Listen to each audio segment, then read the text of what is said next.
નમસ્કાર, સેક્યુલર ગુજરાત ન્યૂઝમાં આપનું સ્વાગત છે। વડોદરામાં રાજ્યના મુખ્યમંત્રી ભૂપેન્દ્રભાઈ પટેલને રજૂઆત કરવા જતા કોંગ્રેસ નેતાઓની પોલીસ દ્વારા ધરપકડ કરવામાં આવી। પ્રાપ્ત માહિતી અનુસાર મુખ્યમંત્રી ભૂપેન્દ્રભાઈ પટેલને રજૂઆત કરવા જતા કોંગ્રેસ નેતા અમીબેન રાવત તથા પ્રદેશ પ્રવક્તા નરેન્દ્ર રાવતની તેમના નિવાસ સ્થાનેથી પોલીસ દ્વારા ધરપકડ કરવામાં આવી। કોંગ્રેસ અગ્રણી નિશાંત રાવલ, કિરણ કાપડિયા, વિશાલ પટેલ, તરુણ ઠક્કર, हार्दिक अमोदिया, तरुण ठक्कर, नबी पठान, दिनेश लिंबाचिया, हसमुख परमार, आजम खान पठान, संतोष मिश्रा, इस्माइल चाचा, गुप्ताजी, अनुज नगर शेठ, घनश्याम पटेलની ધરપકડ કરાઈ હતી। અમી રાવતે જણાવ્યું કે ભયાનક પૂરની બાબતે થયેલ તારાજીમાં કેશ ડોલ, રાહત પેકેજ અને પૂર રોકવા ભવિષ્યના આયોજન અને ભાજપના નિષ્ફળ વહીવટ સામે તેઓ દ્વારા આક્રોશ વ્યક્ત કરવામાં આવ્યો। મુખ્યમંત્રી શરમ કરો, લોકોના ઘરમાં બે વખત પૂર અને મોંઘવારીથી ઘરમાં ચૂલા સળગાવવાના ફાંફા છે। ભ્રષ્ટાચાર કરી પૂર નગરી બનાવી, સાથે જ વડોદરાને ખડોદરા બનાવ્યું, તેમ કોંગ્રેસ નેતાઓએ જણાવ્યું હતું। કરોડોનો વેડફાટ, પીવાના પાણી નથી, મોદીજીના સ્વાગતમાં રોડ ધોવામાં આવ્યા છે। વડોદરામાં કીચડ અને પૂરના પાણીમાં 3 ફૂટથી 1 માળ સુધીના મકાનો ડૂબી ગયા। પીવાના પાણી ન મળવાથી લોકો તરસ્યા, ત્યારે પ્રજાના પરસેવાના વેરાના નાણાંનો ક્રિમિનલ વેડફાટ કેમ કરવામાં આવી રહ્યો છે તેવા પ્રશ્ન પણ કરવામાં આવ્યા। શહેરમાં કરોડો અબજો રૂપિયાનો ખોટો ખર્ચ કરવામાં આવ્યો। કોંગ્રેસ નેતા અમી રાવતે મુખ્યમંત્રીને જણાવ્યું કે આપ વડોદરા આવી રહ્યા છો ત્યારે અમારી સાથે મુલાકાત કરો, વડોદરાનું દર્દ સાંભળો, ઉદ્ઘાટનો માટે આવો છો તો પેકેજ તો જાહેર કરો। વડોદરા ભાજપના ભ્રષ્ટ અણઘડ નેતાઓ અને અધિકારીઓ સાચી વાત કહેતા નથી। આવેદન મુલાકાત માટે સમય ફાળવવાની માંગણી કરવામાં આવી છે। વડાપ્રધાન નરેન્દ્ર મોદી દ્વારા વડોદરા સાથે વિશ્વાસઘાત કરાયો છે અને વડોદરાની આ કરુણ હોનારતમાં કેન્દ્ર સરકાર દ્વારા 1 રૂપિયો પણ ફાળવ્યો નથી અને સાંત્વનાના 2 શબ્દો પણ ફાળવ્યા નથી।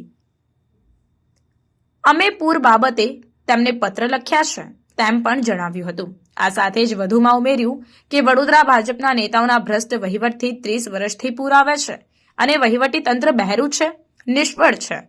વડોદરા શહેરમાં સરકારી તંત્ર પ્રેરિત ભયાનક પૂરમાં હજારો કરોડોનું નુકસાન થયું છે, લોકો મુશ્કેલીમાં છે।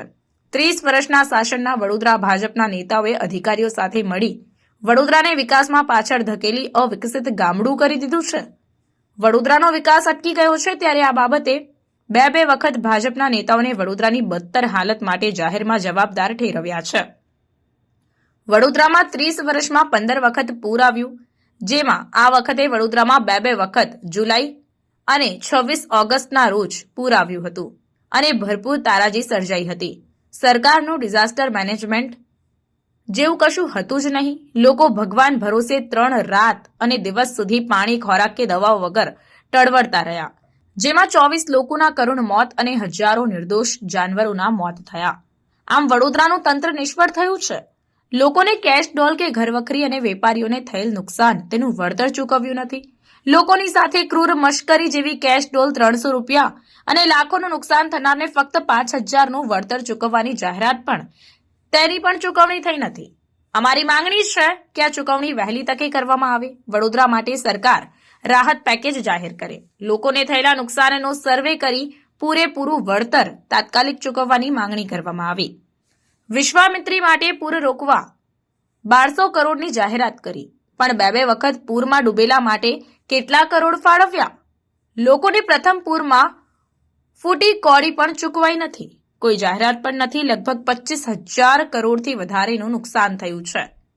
સાથે જ બીજી માંગણી કરવામાં આવી કે ભવિષ્યમાં પૂર ન આવે તે માટે વિશ્વામિત્રીના ડેવલપમેન્ટ અને દબાણો દૂર કરો, જેમાં નદીની આસપાસ બંગલાઓ અગોરા બિલ્ડર દ્વારા ઝોન ફેર સાથે વધારાની જમીન સાથે 1 લાખ ફૂટની જમીન સાથેની દિવાલ અને શહેરમાં ભાજપના નેતાઓએ પૂરી દીધેલા વરસાદી પાણીના નિકાલ માટેના કુદરતી જૂના નાળાઓ, તળાવો અને કાંસોને પુનઃસ્થાપિત કરી લોકલ પૂર અને નદીના પૂરથી બચી શકાય।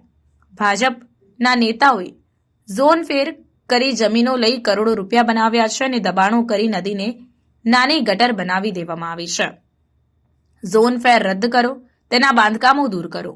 ભાજપ સરકારે વડોદરા ના ભાજપના નેતાઓએ ભ્રષ્ટાચાર કરી 1996માં 30 લાખ ફૂટ જમીનના ઝોનફેર કર્યા છે અને ત્યાર પછી લગભગ 25 વાર અન્ય જમીનોમાં ઝોનફેર કર્યા છે, જેમાં વડોદરા ભાજપના નેતાઓની જમીનો છે તેવું સમાચાર પત્રોમાં સર્વે નંબર સાથે જાહેર થયું છે, જેમાં જમીનો લઈને પણ ભાજપ નેતાઓએ કરોડો કમાયા છે.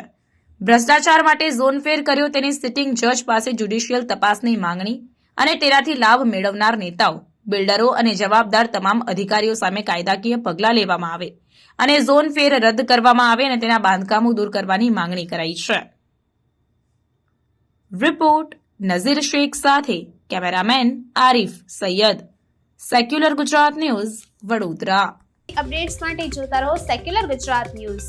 સાથે સેક્યુલર ગુજરાત ન્યૂઝ ચેનલને લાઇક, શેર અને સબસ્ક્રાઇબ કરો અને બેલ આઇકોન દબાવીને સમાચારોની ઝડપી માહિતી મેળવો.